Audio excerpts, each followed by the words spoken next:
Hello, dear friends. This week I'm going to feature a hymn that is not found in our United Methodist hymnal, but it's a wonderful one. It's a tune of gratitude and joy, thankfulness, uplifting words, and it's called Count Your Blessings, which is exactly what we need to be doing right now, don't you think? But a couple of weeks ago, in this hymn segment, I featured the wonderful children's hymn, Jesus Loves Me. And I talked that week about the beautiful sisters of Anna and Susan Warner, who lived in New York City. They co-authored together around the early 1800s, and Anna was the one who wrote the text for Jesus Loves Me. About a week and a half ago, in my segment of Auntie Jill's Neighborhood, I featured a song that was written by her sister, Susan. The words of that wonderful children's hymn called Jesus Bids Us Shine with a clear, pure light, like a little candle burning in the night. In this world of darkness we must shine, you in your small corner and I in mine. And I did hand motions to it.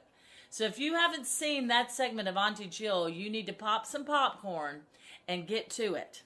You'll love it. It's so much fun.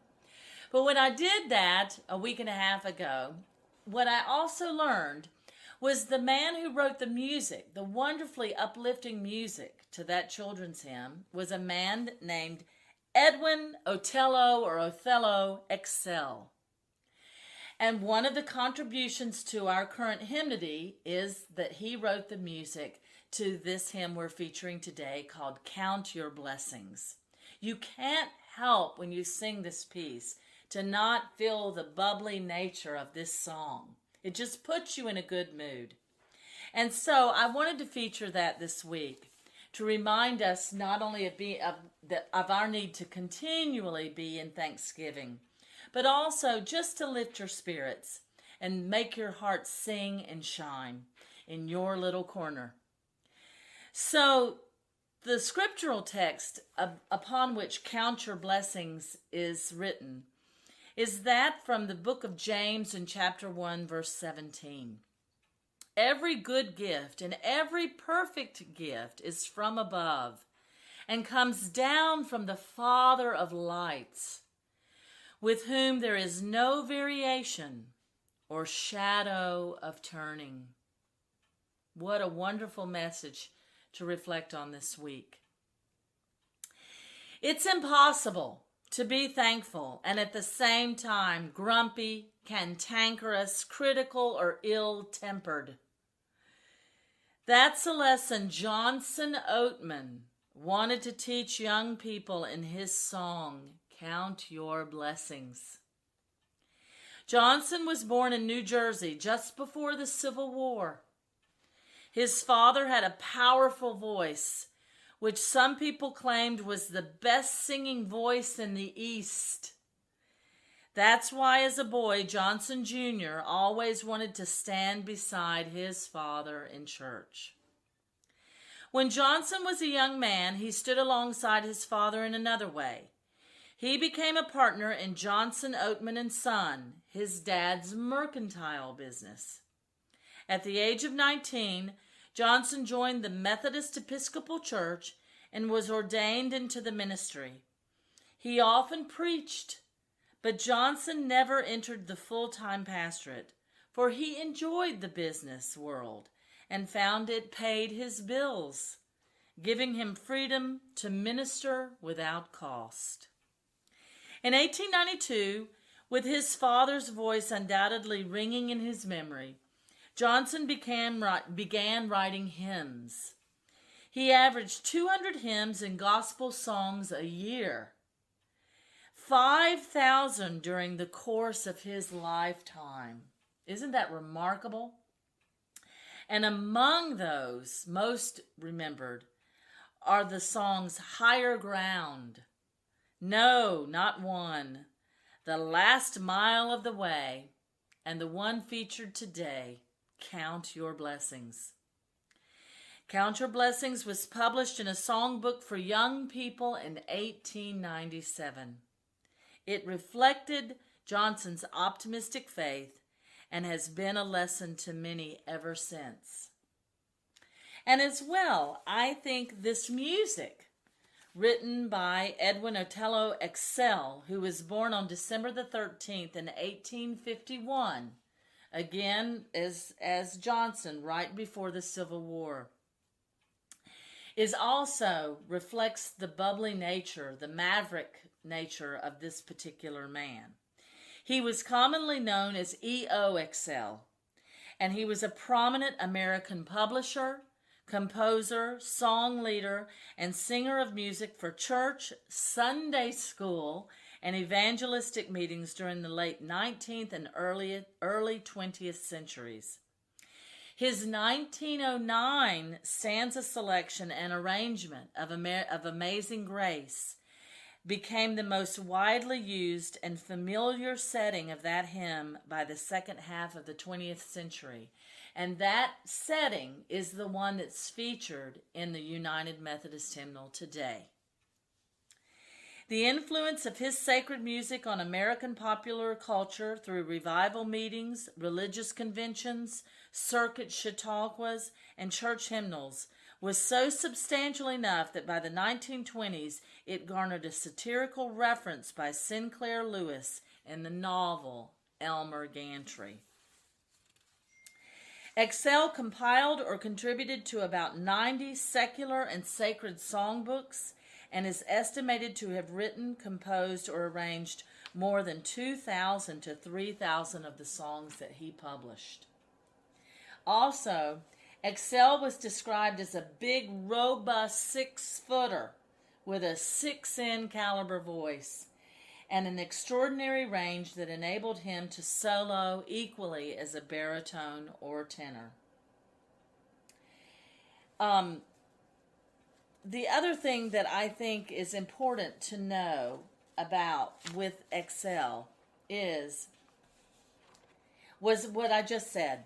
Estimates of the number of songs authored and composed or arranged by Excel ranged from 2,000 to 3,000. So he was prolific in the same way that Johnson Oatman was. And their music is, as you will see when you sing with us, effervescent. It just bubbles over the soul. Finally, I think this is a beautiful thing to reflect on for today's hymn.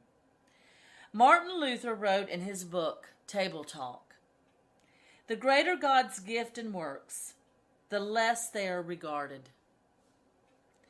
We tend to exhibit a degree of thanksgiving in reverse proportion to the amount of blessings we've received. A hungry man is more thankful for his morsel than a rich man for his heavy-laden table. A lonely woman in a nursing home will appreciate a visit more than a popular woman with a party thrown in her honor every weekend. If the birds only burst into song once a year, we'd all pay close attention. But because they are singing every morning, sometimes we scarcely bother to listen. Now is a good time to lay this book aside and deliberately thank God for something you've never before mentioned in Thanksgiving." And I think this is so true, particularly in these Corona days, when, as Pastor Elizabeth has referred to in her sermons and in our drive-up worship, these are days of heavy-heartedness and sometimes moments that we just can't get beyond the fear or the anxiety or the worry. But one of the ways we as Christians can is to go in thanks every day to God for all the blessings that He continues to give to us, even during these difficult times. And that's what I want you to remember as you join with Jake and me today in singing this wonderful hymn, Count Your Blessings. Here we go, folks.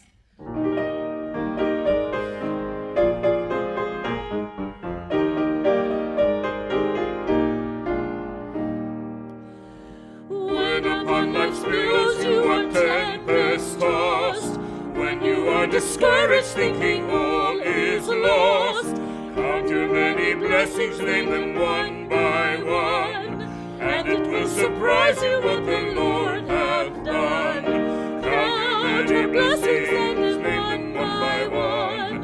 Count your blessings, see what God hath done. Count your blessings, name them one by one. Now let us count your many blessings, see what God hath done. Are you ever burdened with a load of care? Does the cross seem heavy you are called to bear? Count your many blessings, every doubt will fly, and you will be singing as the days go by. Count your blessings, name them one by one. Count your blessings, see what God hath done. Count your blessings, name them one by one. Now let us count your many blessings, see what God hath done. When you look at others with their lands and gold, think that Christ has promised you his wealth untold. Count your many blessings, money cannot buy your reward in heaven, nor your home on high. Count your many blessings, name them one by one. Count your blessings, see what God hath done. Count your blessings, name them one by one. Now let us count your many blessings, see what God hath done. So amid the conflict, whether great or small, do not be discouraged, God is over all. Count your many blessings, angels will attend, help and comfort give you to your journey's end. Count your many blessings, name them one by one. Count your blessings, see what God hath done. Count your many blessings, name them one by one. Now baby, count your many blessings, see what God hath done. Yeah, baby. That is awesome. Isn't that wonderful? And folks, as that last verse says, so amid the conflict, whether great or small, do not be discouraged. God is over all. And Renee Edwards reminded me that last week. No matter what is going on right now on this planet, remember that God is in control and he blesses us every day. And let us look for the blessings. Just like Pastor Elizabeth said, look for the helpers last Sunday in Drive Up Worship. Look for the blessings and count them all and be grateful and thankful as we are for our fellowship with you. So folks, love one another, take care of one another, and we'll see you again really soon.